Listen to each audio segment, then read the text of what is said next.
Hello friends, today we will learn introduction about MS Word and its tools. Without wasting time, we'll start the video. MS Word processing. It is a software that is designed for the entry, editing and printing of documents. Word processing documents include letters, memorandums, faxes, mail merges, reports, one-page flyers, and emails. And getting started with MS Word. Here, after getting started MS Word, we will get this type of window. Here we can search any type of templates you want. These all are what different types of templates. Now using MS Word we can create the documents. First we will learn the different parts of your MS Word screen. MS Word screen has quick access toolbar, menu bar or toolbar, toolbars and buttons, ruler, scroll bars and status bar.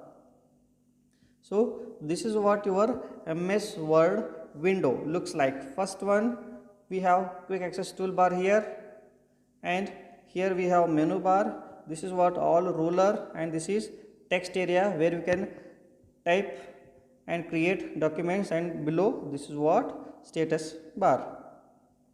Moving to next, first toolbar is quick access toolbar. The quick access toolbar is located above the ribbon.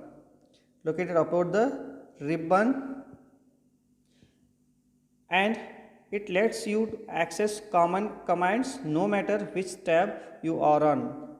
By default, it shows the save, undo, repeat or redo commands.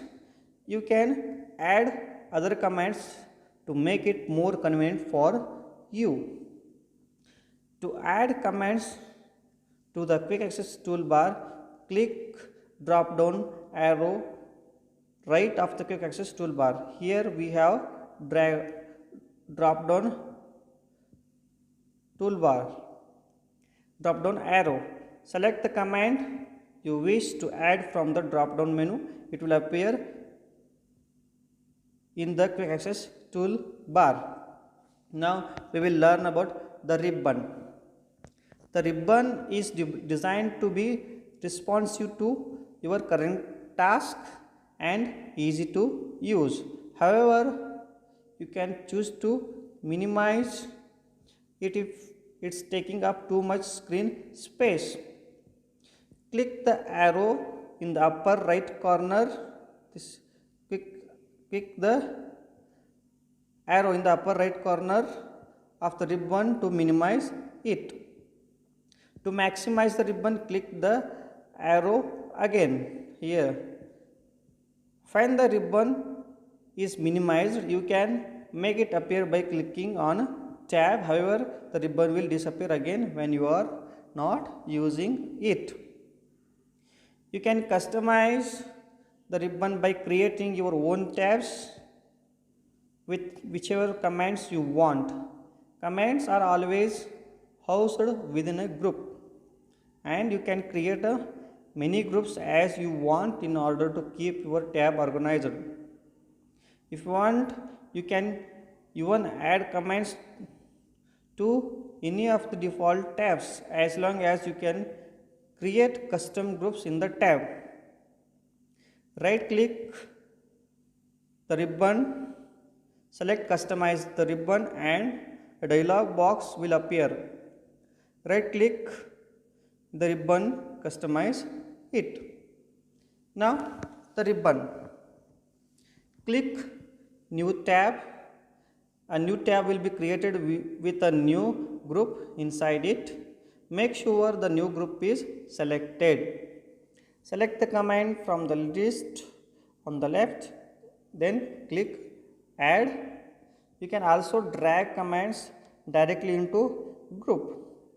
When you are done adding commands, Click OK. The dialog is where you can customize the ribbon. If you don't see the commands you want, click on the choose commands from drop down box and select all commands. The alt button. See, on keyboard we have alt buttons. By pressing the alt button, all the shortcuts to the toolbar will appear on the toolbar, and the desired function can be easily chosen by just pressing the shortcut keys. Now we will learn about the ruler. To hide or view the ruler, click the view ruler icon over the scroll bar to hide a ruler. To show the ruler, click the view ruler icon again. Backstage view. To get a backstage view, click on File tab. You can choose an option on the left side of the page. See, this is what left side of the page. And to get back to your document, just click any tab on the ribbon. The front. To change font size, select the text wish to modify. Click the drop down arrow next to the font size box on the home tab. The drop down menu appears like this. To move the mouse pointer over the various font size, a live preview of the font size will appear in the document. Select the font size you wish to use. To change a font, select the text you wish to modify. Click the drop down arrow next to the font box on the home tab. The font drop down menu appears like this. Move the mouse pointer over the various points. Move the mouse pointer over the various points. A live preview of the font will appear in the document. Select the font you wish to use. The font will change in the document. Now to change the font color. First, as earlier said, select the text you wish to modify. Click the font color drop down arrow on the home tab. The font color menu will appears. Move the mouse pointer over the various font colors. A live preview of the color will appear in the document. Select the font color you wish to use. The font color will change in the background. Now to highlight the text, from the home tab, click the text highlight color drop down arrow. The highlight colors menu appears. Select the desired highlight color. Select the text you wish to modify. It will then be highlighted. The font. Now we will learn about formatting text. To use the bold, italic, underline commands. Select the text you wish to modify. Click on the B for bold, I for italic, U for underline command in the font group on the home tab. To change the text case, select the text you wish to modify. Click the change case command in the font group on the home tab. Select the desired case option from the list. To change the text alignment, select the text you wish to modify. Select the one of 4 alignments option from the paragraph on the home tab. Align the text left. All the selected text left Margin. Center.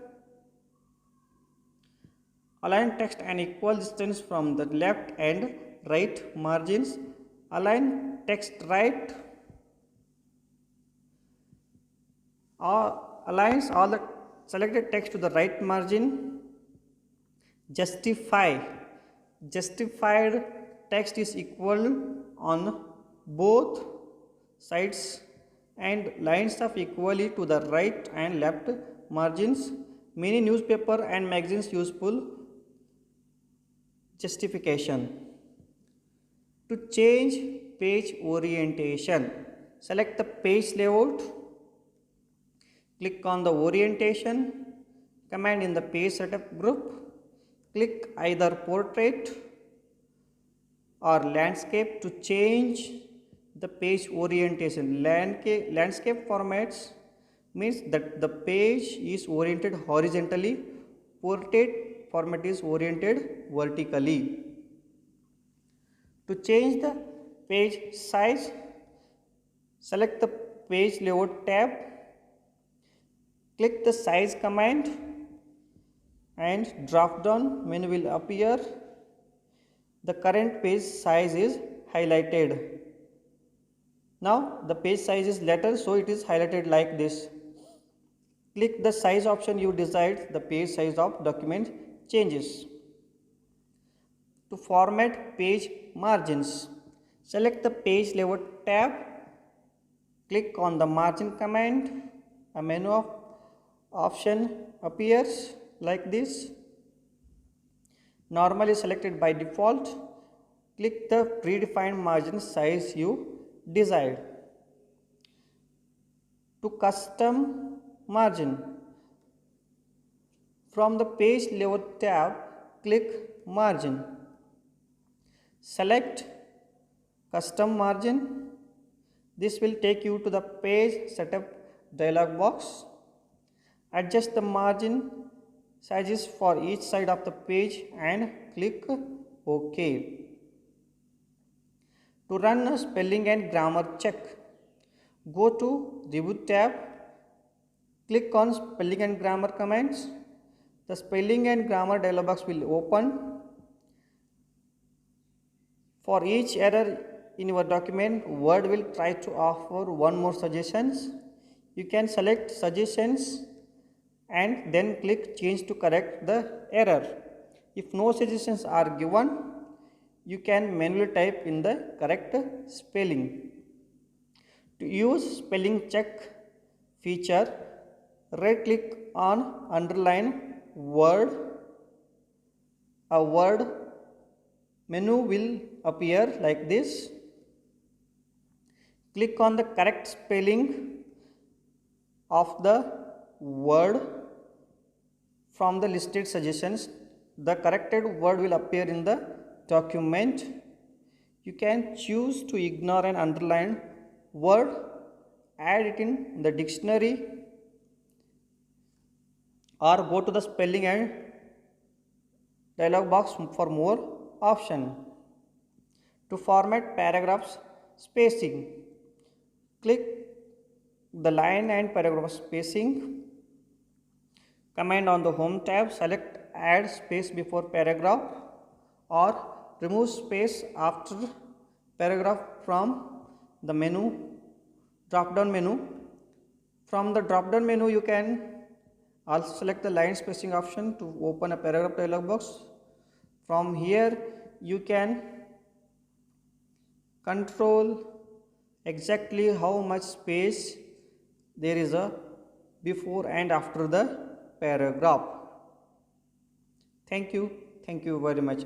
I hope you learned MS Word and its tools. Thank you very much.